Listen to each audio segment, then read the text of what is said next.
nu waliin tura.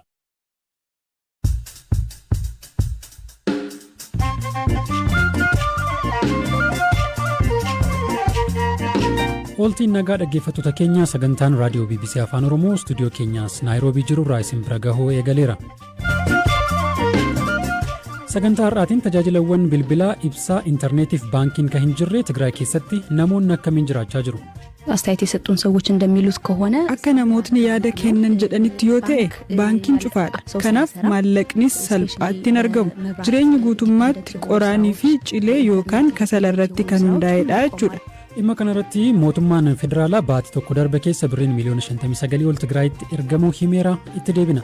Koomishiniin mirgoota namoomaa Itoophiyaa Wallagga Bahaa kiiramuutti namoonni nagaa ajjeefaman jechuu fi dhimmicha irratti ibsa waraanni bilisummaa Oromoo baasis ni dhageessu. Oduu gaggabaaboo addunyaaf odeessaalee biraallee harkaan qaba an beekaa toomaati.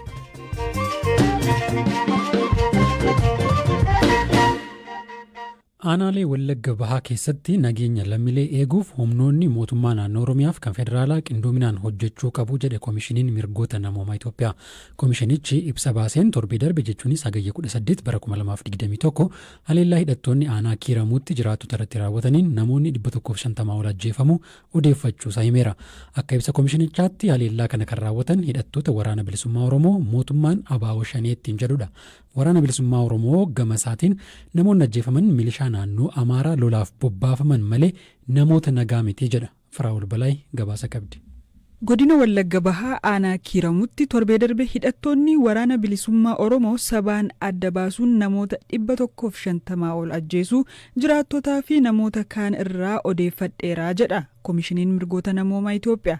Haleellaan kun humnoonni mootummaa guyyaa tokko dursanii naannicha gadhiisanii bahuu isaanii hordofee raawwates jedheera. Guyyoota itti aanan namoonni jiraattota keessaa walitti babahan haaloo bahuuf jecha tarkaanfii fudhataniin sabaan adda baasuun namoota biroo 60 ajjeesaniiru jedhe. Namooti ajjeefaman kunniin saba kamirraa akka ta'an koomishinichi ibsine. Bulchaan godina Wallagga Bahaa amma dura yaada BBCf kennaniin waan uumame yoo ibsan hidhattoonni ABO shanee fi hidhattoonni finxaaleeyyii naannoo Amaaraa walitti dhukaasanii uummata irrattis dhukaasa bananii jedhan. Kanaanis lubbuun namaa darbuu himan. Waraanni bilisummaa Oromoo gama kaaniin ibsa baaseen kanneen ajjeefaman milishaa naannoo Amaaraa malee lammiilee nagaa miti jedheera. Milishoonni naannoo Amaaraa akkaan hidhatan poolisiin humna addaa Oromiyaa naannoo haleellaan itti raawwate gadi dhiisee bahuu guyyaa tokko booda namoota nagaa sabaan adda baasanii ajjeesuu fi manneen gubuu irratti bobba'uu ibseera. Hidhattoonni kun amma duras humnoota nageenyaa mootummaa waliin osoo hin hafin walitti dhukaasaa turuu kan hime ibsi kun lola waraana bilisummaa Oromoo waliin godhameen naannicha keessaa dhiibamanii baafamaniiru jedha. Milishoota lola irratti ajjeefaman kana akka ajjeechaa jumlaa lammiilee nagaatti dhiyeessuun ololodhaa jedheera. Ibsichi wayita ammaa qaamoleen nageenyaa mootummaa naannichatti deebi'uu hordofee haalli nageenyaa fooyya'uu kan hime koomishiniin mirgoota namoomaa Itoophiyaa aanaa kiiramuu fi aanaalee ollaa Wallagga Bahaa keessa yaaddoon nageenyaa jiraachuu himeera. Rakkoon nageenyaa sadarkaa yaaddessaa irra jiru kun babal'atee rakkoo namoomaa hamaa akka hin uumne tarkaanfiin atattamaa fudhatamuu akka qabus akeekeera. Haleellaa raawwatame jedhameef ka'umsa kan ta'e humnoonni mootummaa akka bahan godhamuun akka qoratamuu fi fuulduraaf haleellaan wal fakkaataan akka hin uumamne qaamoleen nageenyaa naannoo Oromiyaa fi kan federaalaa qindoominaan akka hojjetanis koomishinichi waamicha dhiyeesseera.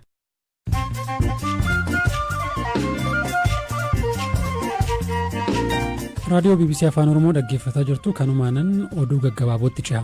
Humnootiin TPLF naannolee Amaaraa fi Affaar keessatti haleellaa raawwataniin lakkoofsi namoota buqqaanii 500 darbu dubbiimtuun waajjira ministeera muummee Billanee Siyyum himan. Haa ta'u malee deeggarsi lammiilee naannoo Affaar fi Amaaraa keessatti miidhamaniif kennamaa jiru gahaa akka hin taane himuun dhaabbileen gargaarsaa deeggarsa akka taasisan guddisan waamicha dhiyeessaniiru. Ministeerri saayinsii fi barnoota olaanoo dhaabbata barnoota saayinsii fi aadaa UN UNESCO waliin ta'uun barnoota nagaa kennuufi jedhe. Barnooti kunis bara dhufurraa kaasee dhaabbilee barnoota olaanoo filataman 6 keessatti kennama. Kunis dhaabbilee barnootaa keessatti nagaan dhabamuu furuuf yaadamee ta'uu tajaajilli oduu Itoophiyaa gabaaseera. Afgaanistaan naannoo buufata xiyyaaraa Kaabulitti dho'iinsa mudateen namoonni 13 yoo du'an namoonni 60 miidhamanii gara hospitaalaa geeffamanii yaalamaa akka jiran Taalibaan mirkaneesse. Loltoonni galaanarraa Ameerikaa 4 haleellaa kanaan ajjeefamaniiru. Xiinxaltoonni siyaasaa dho'iinsa kana raawwate garee hidhattoota IS ta'uu himu.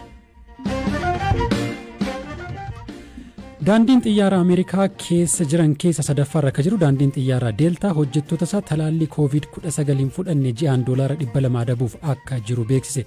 Hojjettoota talaallii marsaa lamaanuu fudhatanii vaayirasichaan qabaman qofaaf kaffaltii wal'aansa fayyaa akka kennullee ibseera. Oduuleen gaggabaaboo sanuma kana.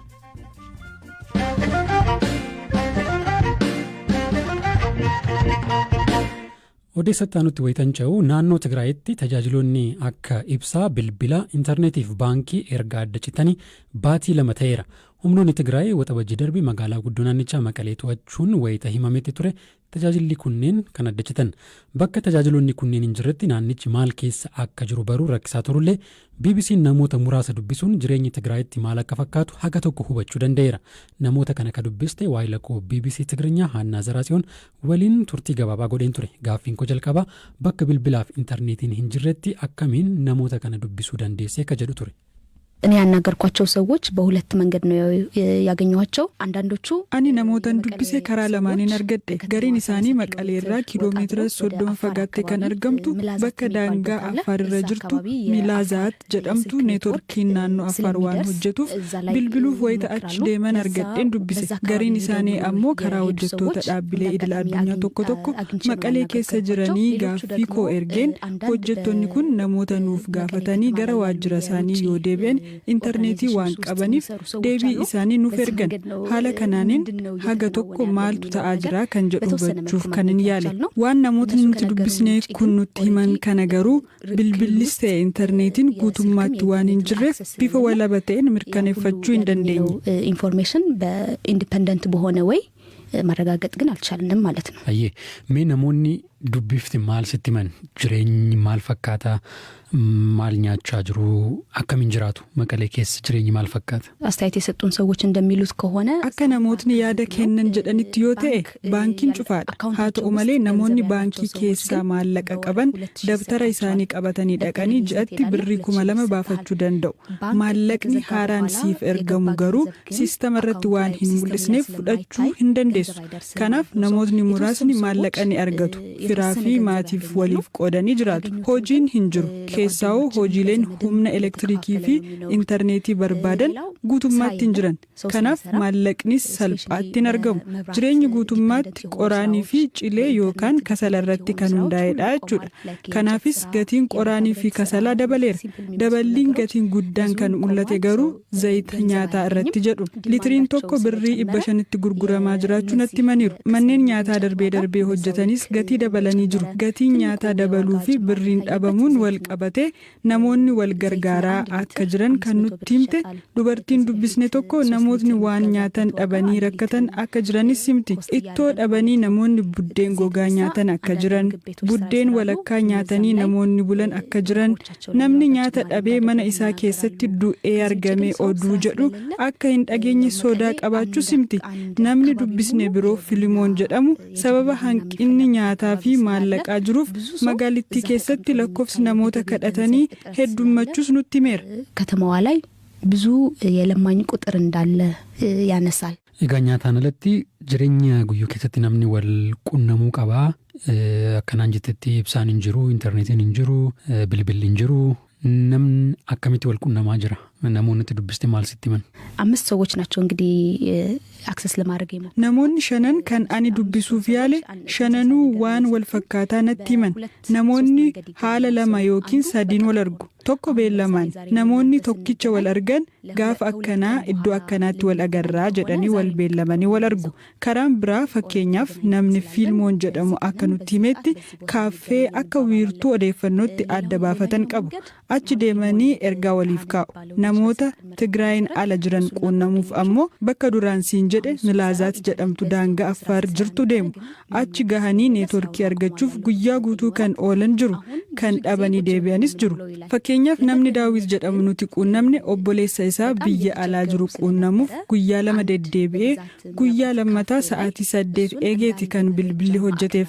Sanuu nuti nagaa keenyaa hin yaadda'inaa waliin jechuuf malee waan biraa haasa'uuf neetworkiin laafaa ta'uu nutti himeera. Namoonni hedduun guyyuu garasitti akka imalan, namoonni hedduun lafa ol ka'aatti ba'anii bilbila yaalaa akka oolanis nutti himeera. ስልክ በመሞከር ምናምን እንደሚያሳልፍ ነግረውናል ማለት ነው።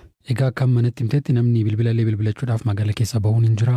Magaala tokko gara magaala biraa deemuun hin jira. Magaaluma keessa ammoo wal arguun hin jira. Namni akkamittiin walii gaddeema geejjibni maaltu jira magaala keessa akkamittiin socho'a namni? ከአንድ ቦታ ወደ አንድ ቦታ መንቀሳቀስ ይቻላል። አሁን bakka tokko bakka kaanitti socho'uun ni danda'ama. Sochiin sa'aatiin daangeffamee ture amma hin jiru. Rakkoon jiru kan geejibaati. Kun ammoo boba'aan waan hin jirreef.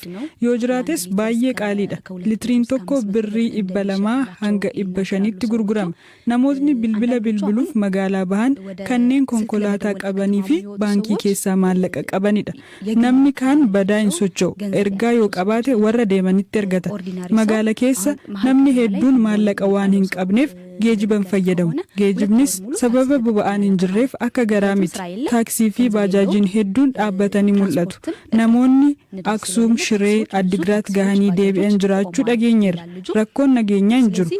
Poolisii fi tiraafikiinis caasaan isaa waan diigameef hin jiru. Kanaaf namni hanga danda'e nageenya isaa eeggataadhuma jiraachaa jira jechuudha. የራሱን ደህንነት እየጠበቀ የሚኖርበት አጋጣሚ ነው ያለው ማለት ነው።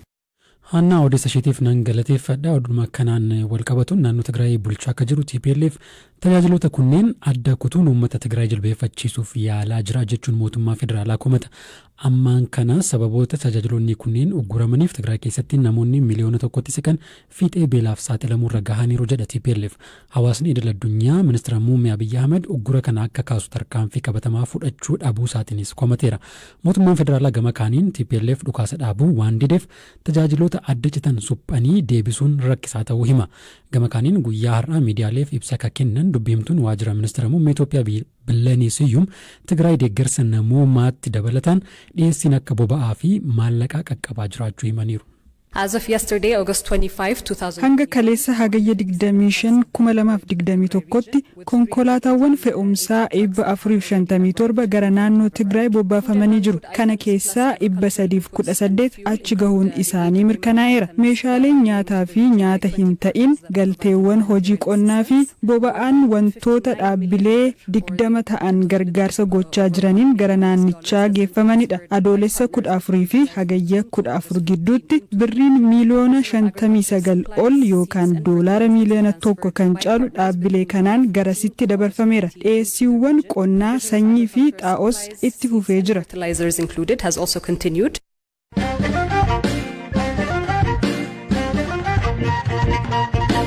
Xumura irratti walaloo fi yeedaloo aartistoota beekamoo akka Qamar Yuusuf, Taaddala Gammachuu fi Haacaaluu Hundeessaaf kagumaacha aartist Simee Tufaa keessummaa BBC Afaan Oromoo har'aa ture. Yeroo ammaa Ameerikaa akka jiraatu Simeen ganna tokko dura ka ajjeefame aartist Haacaaluu Hundeessaaf hiriyaadha. Haacaaluu waliin akkamiin akka wal baran yoo ibsu. Wallisuu hin jalqabinan beeka. Garuu immoo guyyaa tokko ergan isa baree ta'e guyyaa tokko booda akka tasaa sagantaa maatii kiyyaa tokko irratti cidha wayiitu jira ture. Ambootti cidha kanarratti akka inni wallisuu fi namni Geetaachoo Margaa jedhamu mucaa kana fidee dhufe. Mucaan sun akka ajaa'ibaatti wallisee waltajjii sana gubbaa jiru tuutti to'atee gaafan arguun namni kun akka nama guddaa ta'u akka abdii aartii Oromoo qofa otoo hin ta'in abdii Oromoo akka inni ta'u gaafa sanaan hubadhe. Mucaa kana faana caalatti hariiroo horanne. Tudhuma kanaan jirru inni jidduudhaan qabamee sababuma Oromummaa isaatiif gara Karchalleetti darbatamee achi waggaa san turee gaafa bahu kallattumaan na bira dhufe. Gaafa na bira dhufu sirboota 8 hojjetee dhufe. Sirboota warra akka dhiichisi foollee kee birraan bariitee ganni bahee warra akka sanyii mootii warra akka baddeessaa lagaa kittuutti maamuranii jedhan kana anitti dabalee albeema guutuu goonee albeemni sun milkaa'ee Hacaaluun wallisaa beekamaa ta'ee jechuudha.